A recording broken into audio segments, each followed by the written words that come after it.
किशोरी लाल जी के बेटे राघव की शादी की बात जगह जगह चल रही थी, लेकिन किशोरी लाल जी को कोई लड़की पसंद ही नहीं आती थी। और उसकी एक ही वजह थी, किशोरी लाल जी का लालची होना। उनको लड़की वालों से मोटा दहेज चाहिए था और इसी चक्कर में एक दिन वो एक बहुत पैसे वाले के घर अपने बेटे का रिश्ता लेकर पहुंचे। उस आदमी का नाम था ओम प्रकाश। देखिए किशोरी लाल जी, मेरी एक ही बेटी है और मेरी सारी संपत्ति जायदाद सब कुछ मेरी बेटी नैना का ही है। पापा, नाम से लगता है बहुत खूबसूरत होगी। कितना अच्छा नाम है ना, नैना। ओ, वैसे बात तो सही है आपकी।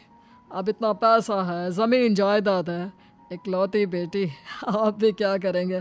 सब कुछ उसे ही देंगे ना। बिल्कुल ठीक पहचाना आपने। बस बेटी की शादी और सारी जायदाद उसके नाम। पापा, बिना देखे हाँ कर दीजिए ना। इतना अच्छा रिश्ता फिर कहाँ मिलेगा? माला माल हो जाएंगे हम। मैं अपनी बेटी को बुलाता हूँ। अरे नहीं नहीं नहीं नहीं, आपकी बेटी का नाम नैना है, सुनकर ही लगता है बहुत सुंदर होगी। रहने दीजिए अंकल, मैं तो आपकी बेटी के नाम से ही इतना खुश हो गया हूँ कि उसे बिना देखे शादी करने को तैयार हूँ। अब तो मैं उसका चेहरा सीधे शादी के बाद ही देखूंगा। और इस तरह राघव नैना का चेहरा नहीं देखता और उससे शादी कर लेता है। शादी के बाद अपनी सुहाग रात पर जब राघव नैना का घूंघट उठाकर देखता है तो नैना की आंखें बंद थी। कितने खूबसूरत हो तुम नैना, जरा अपनी आंखें खोलकर मेरी तरफ देखो तो सही। नहीं, मुझे शर्म आती है। अरे, मैंने तुम्हें शादी से पहले भी नहीं देखा, और अब अगर तुम आंखें खोलकर मुझे देखोगी भी नहीं तो मुझे अच्छा कैसे लगेगा?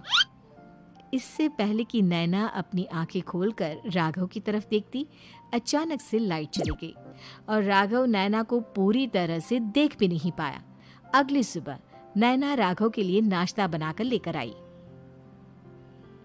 अरे ये क्या, आधा पराठा सेका हुआ है और आधा बिल्कुल कच्चा। ये तुमने क्या किया नैना? बहू, तुमने क्या आधा पराठा तवे से नीचे लटका कर रखा था, जो आधा सेका है और आधा कच्चा? मुझे जितना दिखेगा उतना ही तो सीखूंगी ना पापा जी। जहाँ जहाँ मुझे नजर आ रहा था वहाँ मैंने सीख लिया, जहाँ जहाँ नहीं दिखा वहाँ कच्चा रह गया होगा। इसका क्या मतलब है? ये कैसा मजाक कर रही है तुम? अरे बहू, तुमने इतना लंबा घूंघट क्यों लगाया हुआ है? देखो, हमारे घर में बहुओं को बेटी की तरह रखा जाता है, और फिर तुम तो इतना सारा माल लेकर आई हो। देखो, ये घूंघट डालकर रखने की कोई ज़रूरत नहीं है। हाँ नैना, पापा जी ठीक कह रहे हैं, तुम तो आराम से रहो, अपना ही घर समझो। नैना अचानक से अपना घूंघट उठा लेती है। अरे ये क्या पापा, नैना की तो एक आंख फूटी हुई है। नाम से नैना, लेकिन ये तो कानी बहू निकली।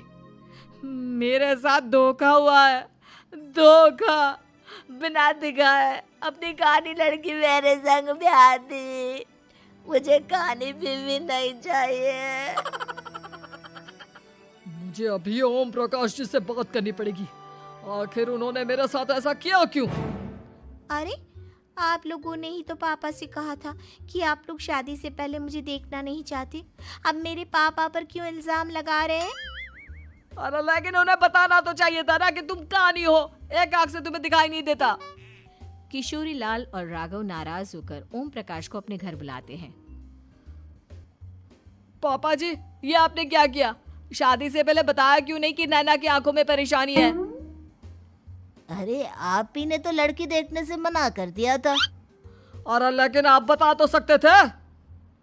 आपको तो हमारी बेटी की प्रॉपर्टी चाहिए थी, वो भी पूरी की पूरी। अब क्या हुआ अगर उसे आधा दिखाई देता है? प्रॉपर्टी तो आपको पूरी मिल गई ना। अरे ये क्या बात हुई? मेरी शादी प्रॉपर्टी से नहीं, आपकी बेटी से हुई है। अब ये तो पहले सोचना चाहिए था, तब तो मेरी प्रॉपर्टी देखकर तुम्हारी जुबान लप लपा रही थी। लेकिन मैं कानी लड़की को अपनी बीवी बनाकर नहीं रख सकता। पापा, कुछ करिए ना आप। हाँ, करता हूँ। देखिए ओम प्रकाश जी, आप हमारे साथ ऐसा नहीं कर सकते। और तुम देखो, अगर तुमने मेरी बेटी से शादी तोड़ी ना तो जो भी प्रॉपर्टी मैंने तुम्हें दी है वो तो पूरी की पूरी वापस ले ही लूँगा, और आधी प्रॉपर्टी तुम्हारी भी लूँगा। अरे मेरी आधी प्रॉपर्टी भला क्यों लेंगे आप? इसलिए क्योंकि मेरी बेटी को आधा नजर आता है और उसकी नज़र अभी तक तुम्हारी आधी जायदाद पर ही पड़ी है। अब तुम उसे घर से निकालोगे तो कुछ तो लेकर जाएगी ना। और अगर हम आपकी बेटी को अपने घर की बहू बना कर रखे तो? तो तुम्हारी पूरी प्रॉपर्टी तुम्हारी ही रहेगी, और जो मैंने तुम्हें दिया है ना उसमें से बस मैं आधा लेकर जाऊंगा।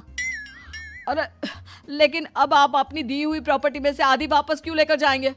अगर मैं आपकी बेटी को अपनी पत्नी बनाकर रखने को तैयार हूं तो? इसलिए ताकि भविष्य में अगर तुम मेरी बेटी को धोखा दो तो उसके पास कुछ तो रहे जो पति का हो। वैसे मेरे पास तो बहुत कुछ है, लेकिन अपने पति की कोई निशानी तो उसके पास होनी चाहिए ना। अब अगर तुमने मेरी बेटी को कहानी कहा तो तुम्हें प्रॉपर्टी भी कहानी ही मिलेगी, पूरी नहीं। जमाए राजा। किशोरी लाल और राघव समझ चुके थे कि वो बुरी तरह फंस चुके हैं और अब उनके पास वहां से निकलने का कोई चारा नहीं है। अब समझ में आया ना, लालच बुरी बला होती है। एक तो तुम्हें प्रॉपर्टी मिली, ऊपर से बीवी मिली, उसमें तुम्हें नखरे भी दिखाने हैं। आए बड़े, चुपचाप बैठो दोनों। कुछ दिनों के बाद नैना राघव की कार लेकर बाजार घूमने निकलती है और जब कार लेकर वापस आती है, ये क्या? एक तरफ से मेरी गाड़ी पूरी खराब हो चुकी है। लगता है तुमने मेरी गाड़ी को किसी दूसरी गाड़ी के साथ एक्सीडेंट किया है। अरे अरे कितना बड़ा नुकसान कर दिया तुमने बहू। वो क्या है ना पापा जी, मुझे एक आंख से दिखाई नहीं दे रहा था, सामने से गाड़ी आ रही थी। मुझे तो सिर्फ आधा ही दिखाई दिया और वो गाड़ी मेरी कार से रगड़ते हुए निकल गई। अब मैं क्या करूं बताओ? आप इसे ठीक कराने के पैसे कौन देगा? तुम्हारे पापा? तुमने मुझसे इस तरह से बात की? अभी रुको। नैना राघव की शिकायत ओम प्रकाश को कर देती है। देखो राघव, अब जो मेरी आधी प्रॉपर्टी तुम्हारे पास थी ना उसमें से आधी और मैं लेकर जाऊंगा, क्योंकि तुमने मेरी बेटी को डांटा। अरे नहीं नहीं पापा जी, गलती हो गई, माफ कर दो। गलती की तो कोई गुंजाइश ही नहीं। अगली बार मेरी बेटी को डांटा तो बची हुई आधी में से आधी और ले जाऊंगा। लालच के चक्कर में हम दोनों ने बहुत बड़ी गलती कर दी बेटा। एक तो तुम्हें कानी बहू मिली और ऊपर से जो माल मिला वो भी काना। इस तरह राघव की हर एक गलती पर ओम प्रकाश उसकी प्रॉपर्टी का आधा आधा हिस्सा लेकर अपना सारा माल वापस ले गया और राघव को कानी बीवी से काम चलाना पड़ा।